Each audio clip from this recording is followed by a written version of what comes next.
একটি টাইপো, শুধু একটি বানান ভুল, আর সেই ভুলটাই থামিয়ে দিয়েছিল প্রায় $1 বিলিয়ন চুরি।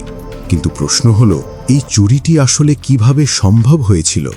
এটি একটি পূর্ণাঙ্গ বাংলা ডকুমেন্টারি, যেখানে বাস্তব ঘটনা ও বিশ্লেষণের মাধ্যমে সত্য খুঁজে বের করার চেষ্টা করা হয়েছে।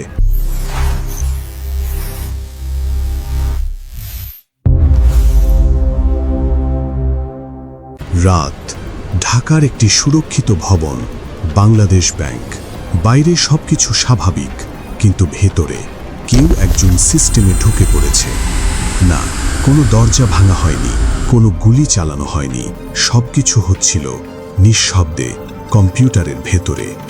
বাংলাদেশ ব্যাংক বিশ্বজুড়ে টাকা লেনদেন করে একটি বিশেষ সিস্টেমের মাধ্যমে, যার নাম সুইফট। এটি এমন একটি নেটওয়ার্ক যেখানে এক দেশের ব্যাংক অন্য দেশের ব্যাংককে নির্দেশ দেয়, এই অ্যাকাউন্টে টাকা পাঠান। একটি মেসেজ, আর কোটি কোটি টাকা এক দেশ থেকে অন্য দেশে চলে যায়। তদন্তে পরে জানা যায়, হ্যাকাররা কয়েক মাস আগেই বাংলাদেশ ব্যাংকের সিস্টেমে ম্যালওয়্যার স্থাপন করেছিল। মানে, তারা ভেতরেই ছিল, চুপচাপ অপেক্ষা করছিল সঠিক সময়ের জন্য। 2016 সালের ফেব্রুয়ারি, শুক্রবার, বাংলাদেশে সাপ্তাহিক ছুটি, ব্যাংক বন্ধ। ঠিক তখনই শুরু হয় অপারেশন। একটার পর একটা সুইফট মেসেজ পাঠানো হয় নিউ ইয়র্কে। হ্যাকাররা মোট 35টি ট্রান্সফার রিকোয়েস্ট পাঠায়, মোট পরিমাণ প্রায় $1 বিলিয়ন।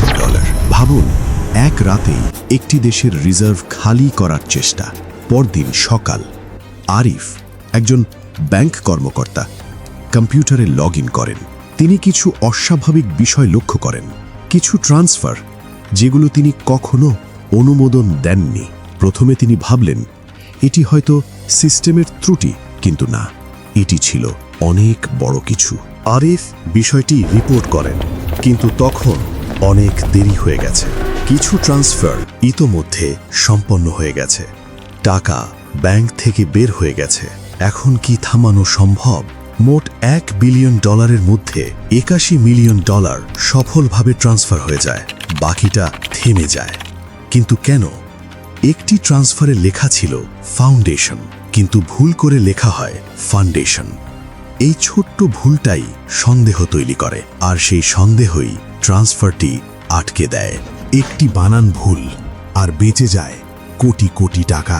কিন্তু ভাবুন তো, যদি সেই ভুলটি না হতো, যে টাকা চলে গিয়েছিল সেটি ফিলিপাইনের একটি অ্যাকাউন্টে যায়, তারপর ক্যাসিনোর ভেতরে ঢুকে পড়ে। একবার ক্যাসিনোতে ঢুকলে টাকা খুঁজে বের করা প্রায় অসম্ভব হয়ে যায়। ঘটনার পর শুরু হয় আন্তর্জাতিক তদন্ত।